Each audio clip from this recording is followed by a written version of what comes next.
السلام علیکم ورحمۃ اللہ وبرکاتہ۔ مفتی صاحب محترم، سب سے پہلے تو آپ کا بہت بہت شکریہ کہ آپ یہاں پر ضلع شانگلہ میں آئے اور یہاں کا دورہ کیا۔ ہم آپ کو یہاں ضلع شانگلہ میں آنے پر خوش آمدید کہتے ہیں، اور اللہ تعالیٰ آپ کی زندگی میں، عمر میں برکت نصیب فرمائے اور صحت کاملہ عاجلہ مستمرہ نافعہ نصیب فرمائے۔ بہت سارے سوالات ذہن میں آتے ہیں اور بہت سارے لوگوں نے انٹرویو بھی لی ہوگی، لیکن آج ہم ایک خاص قسم کی انٹرویو لیتے ہیں کہ اس سے پہلے کسی نے بھی اسی طرح انٹرویو نہیں لی ہوگی۔ وہ انٹرویو اس بارے میں ہے کہ الحمدللہ اور بطور تحدیث بالنعمت کے ہم کہتے ہیں کہ اللہ تعالیٰ نے مفتی صاحب کو ترقی دی ہے، علمی طور پر بھی، عملی طور پر بھی۔ ہر کوئی چاہتا ہے کہ میں مفتی صاحب کی ابتدائی زندگی دیکھوں کہ کس طرح انہوں نے علم حاصل کیا ہے، کن کن مراحل سے انہوں نے وقت گزارا ہے، اور کن کن مشکلات سے مفتی صاحب دوچار ہوئے زبان طالب علمی سے اور پھر دور حدیث تک۔ تو ہم انشاءاللہ امید کرتے ہیں کہ مفتی صاحب ہر بات کی انشاءاللہ جواب دیں گے۔ اللہ تعالیٰ ان کی زندگی میں، عمر میں فرمائے۔ سب سے پہلے ہم آتے ہیں اس بات پر کہ مفتی صاحب نے جب یہ علم شروع کیا تو اس کے عوامل کیا تھے کہ مفتی صاحب نے باقاعدہ درسی نظامی کا ابتدا کیا اور اللہ نے ان کے دل میں ڈالا کہ میں علم حاصل کروں۔ تو اس بات پر انشاءاللہ مفتی صاحب روشنی ڈالیں گے۔ اللہ مفتی صاحب کی زندگی میں برکت نصیب فرمائے۔ وعلیکم السلام ورحمۃ اللہ وبرکاتہ۔ مفتی صاحب، اللہ آپ کی اور آپ کے تمام ساتھیوں کی زندگی میں، عمر میں برکتیں ڈالیں کہ آپ لوگوں نے اتنا وقت نکالا میرے جیسے ناچیز کے ساتھ بیٹھنے کے لیے، آپ لوگ آمادہ ہو گئے۔ میں خاندانی طور پر انتہائی غریب خاندان سے تعلق رکھتا ہوں۔ میرے والد صاحب سن 49 سے بھی پہلے غربت کی وجہ سے کرم ایجنسی میں تشریف لے گئے ہیں اور وہیں پہ آباد ہو گئے ہیں۔ اب ہم کرم ایجنسی ہی کے نام سے جانے جاتے ہیں، اور وہاں بنگش قوم کے ساتھ ہمارا الحاق بھی ہوا ہے۔ چونکہ میرے والد صاحب عالم تھے، بلکہ عالم ہیں، اگرچہ ابھی بوڑھے ہیں لیکن باحیات ہیں، اللہ ان کی زندگی دراز فرمائے۔ میرے والد صاحب اچھے عالم ہیں اور محقق عالم ہیں، اور میرے والد صاحب کے والد مولوی گولا خان رحمہ اللہ بھی عالم تھے، اور میرے والد صاحب مولوی رحمت خان بھی عالم ہیں۔ تو بچپن سے میں نے انہی کی سرپرستی میں اسکول پڑھنا کرم ایجنسی میں شروع کیا، اور انہی کے زیر سرپرستی میں نے ان سے کتابیں بھی پڑھی۔ تقریباً ابتدائی علمی کتابیں جو زرادی، زنجانی، صرف بہائی وغیرہ وغیرہ، یہ مرح تک، اور اسی طرح کنز الدقائق، شرح الوقایہ اور مختصر القدوری اور مستخلص الحقائق، شرح الیاس وغیرہ، جو یہ ہمارے قبائلی علاقوں میں خصوصاً خیبر پختونخوا میں پڑھی اور پڑھائی جاتی ہیں، یہ اکثر کتابیں میں نے اپنے والد صاحب سے پڑھی۔ پھر میں تقریباً 88 میں کراچی چلا گیا اور نیو ٹاؤن کے ایک شاخ گلشن عمر میں داخلہ لیا، ساتھیوں کے مشورے کے ساتھ اور علماء کے مشورے کے ساتھ۔ وہاں اولیٰ میں مولانا سعید اللہ مرحوم رحمہ اللہ ہمارے ارشاد و صرف کے استاد تھے، اور نحو میر کے استاد مولانا قاسم صاحب جو افغانی اور قندہاری ہیں، اسف سکائر میں رہتے ہیں، اور مولانا یسین صاحب چغرزئی، یہ وہاں جونا مارکیٹ میں کراچی میں رہتے ہیں، وہ ہمارے استاد تھے۔ مولانا محب اللہ صاحب، یہ ہمارے تمرین النحو کے استاد تھے۔ اسی طرح دیگر بھی ہمارے علم قراءت کے استاد مولانا قاری غلام ربانی صاحب کشمیری تھے۔ اگرچہ میں نے علم قراءت کرم ایجنسی میں ایک افغانی عالم مولانا سیف اللہ جاجی صاحب سے اکثر قراءت پڑھی تھی، تو پھر میں نے کراچی میں جب میں چلا گیا تو ارادہ میرا یہ تھا کہ میں کہیں بڑے درجے میں داخلہ لے لوں، اس لیے کہ کافی کتابیں میں نے پڑھی ہوئی تھی، لیکن وہاں کے لڑکوں کا جب میں نے استعداد دیکھا تو میں نے دل میں یہ مشورہ کیا کہ مجھے اولا میں دوبارہ داخلہ لینا چاہیے. تو الحمدللہ پھر ہم نے اولا میں داخلہ لیا اور بڑے اچھے طریقے سے، چونکہ پہلی بھی ہم پڑھ چکے تھے. پھر ثانیہ میں ہم جامعہ دارالعلوم کراچی میں چلے گئے. وہاں ہمارے علم الصرف یعنی علم الصیغہ کے استاد ہمارے مولانا یونس شہداد پوری صاحب ہیں، اور مولانا کمال الدین صاحب مختصر القدوری کے استاد تھے، اور ایک نابینا قاری صاحب تھے، قاری عبد المالک، وہ ہمارے عامہ پارہ کے استاد تھے. اسی طرح دیگر کتابیں بھی یعنی ثانیہ میں نے وہاں پڑھا. اور مولانا مفتی محمد تقی عثمانی صاحب سے فراغت کے بعد السیاست الاسلامیہ والقانون المعاصر کا دورہ پڑھا، اور ثالثہ کے اندر پھر میں جامعہ فاروقیہ آیا. جامعہ فاروقیہ میں شیخ الحدیث مولانا سلیم اللہ خان صاحب کے ساتھ جیسے بھی ملاقات ہو گئی اور انہوں نے ہمیں قبول کیا، تو وہاں میں نے ثالثہ جب شروع کیا تو مولانا سلیم اللہ خان صاحب کی میرے ساتھ بڑی اچھی طبیعت لگی، اور وہ مجھ سے انتہائی زیادہ محبت کرتے تھے. جس طرح کہ جامعہ فاروقیہ کے اساتذہ کا تقریباً یہی حال ہے کہ سب مشفق اور محب اساتذہ ہیں.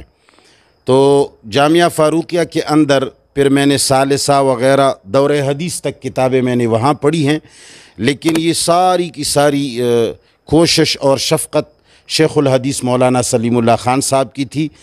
میری جتنی غربت تھی اتنی غربت تھی کہ میں نے طالب علمی کے زمانہ میں کئی سالوں تک صبح کی چائے نہیں پیے، پیسوں کی وجہ سے میں نہیں پی سکتا تھا. اسی طرح دیگر ضروریات بھی میرے پوری نہیں ہوتے تھے، لیکن شیخ الحدیث سلیم اللہ خان صاحب اپنے بچے کی طرح مجھے باقاعدہ پیسے بھی دیتے تھے. اور وہاں ہمارے بخاری ثانی کے ایک استاد تھے شیخ الحدیث مولانا عنایت اللہ شہید، جس کو ہم بابا بولتے تھے رحمہ اللہ. وہ میں ہمارے استاد بھی تھے اور ہمارے مربی بھی تھے.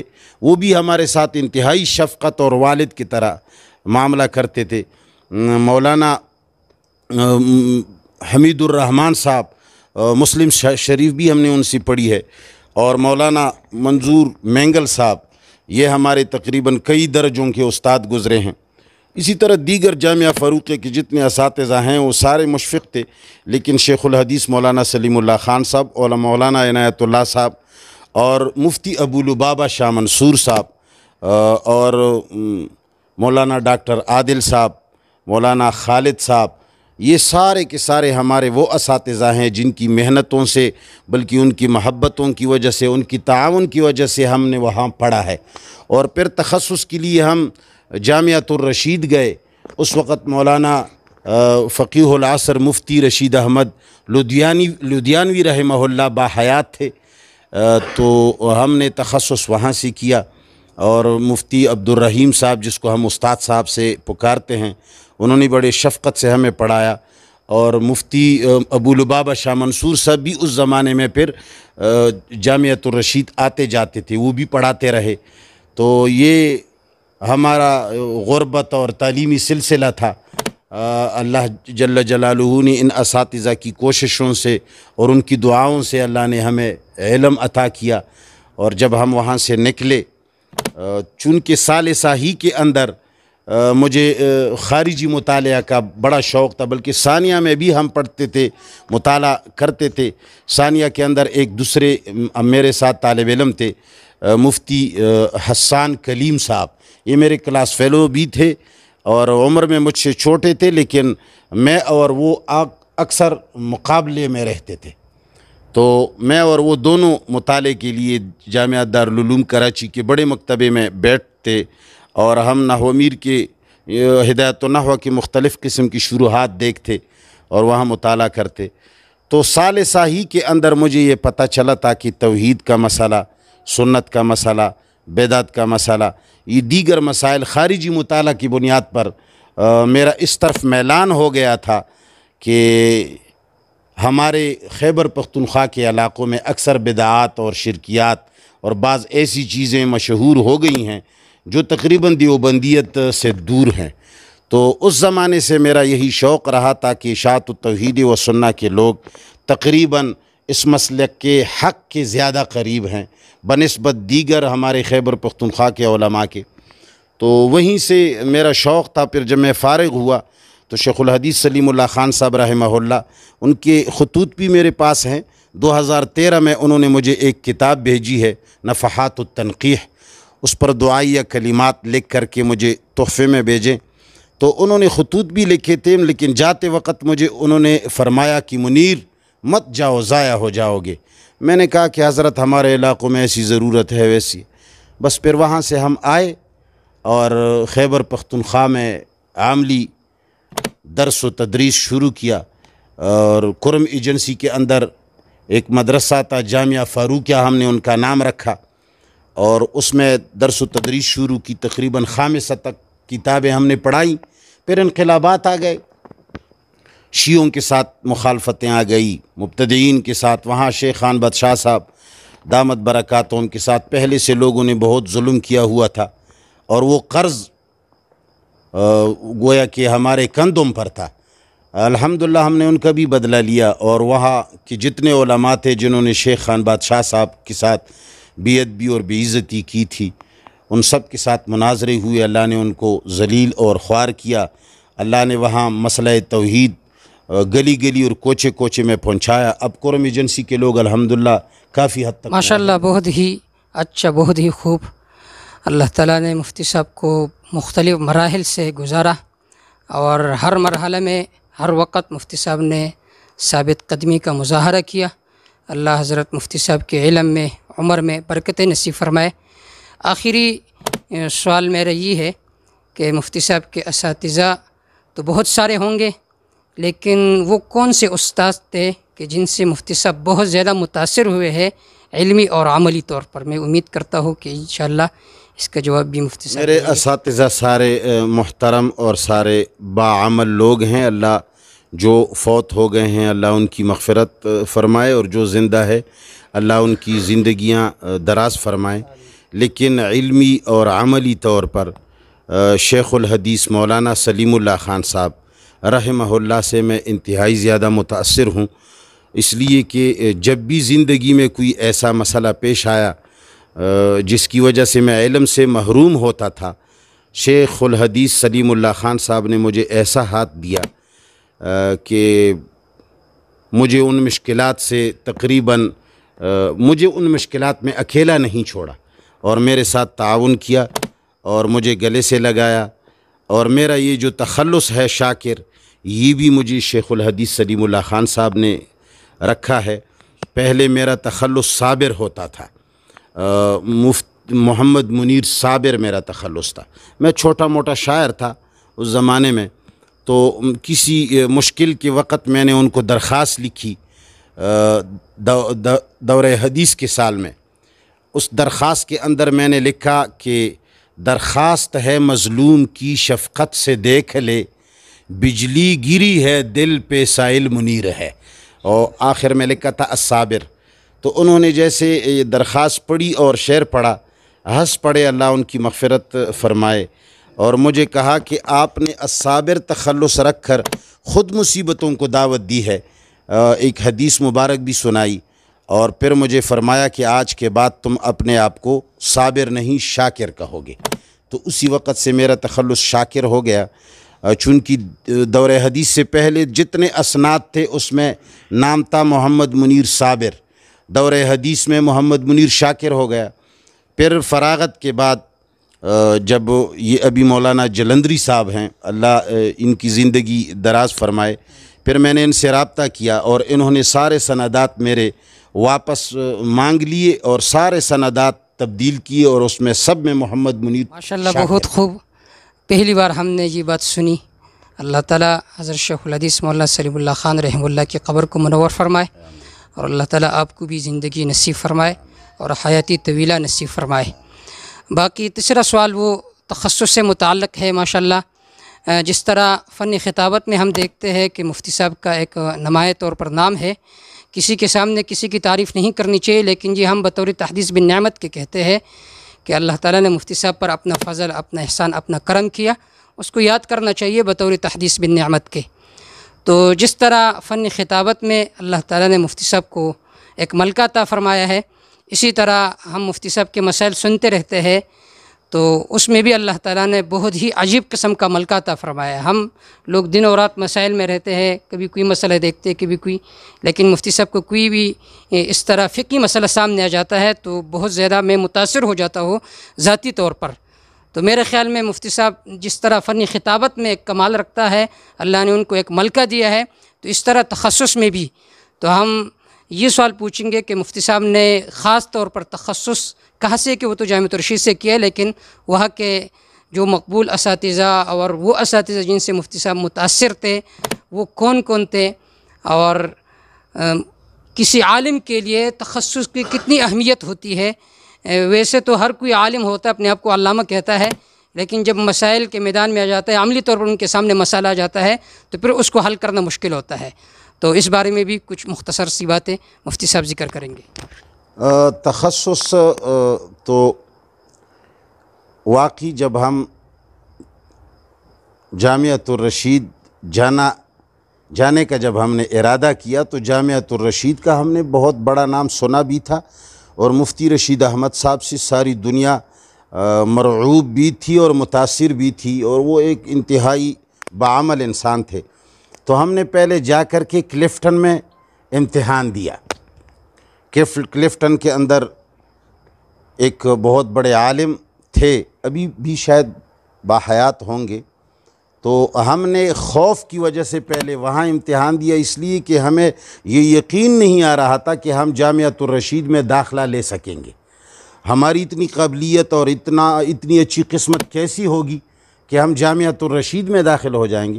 تو ہم نے خوفاً پہلے سے داخلہ لیا کلفٹن میں، کہ اگر وہاں داخلہ نہ ملے، ایسا نہ ہو کہ ٹائم نکلا ہو اور ہمیں پھر داخلہ ہی نہ ملے۔ پھر ہم اس کے بعد چلے گئے جامعۃ الرشید۔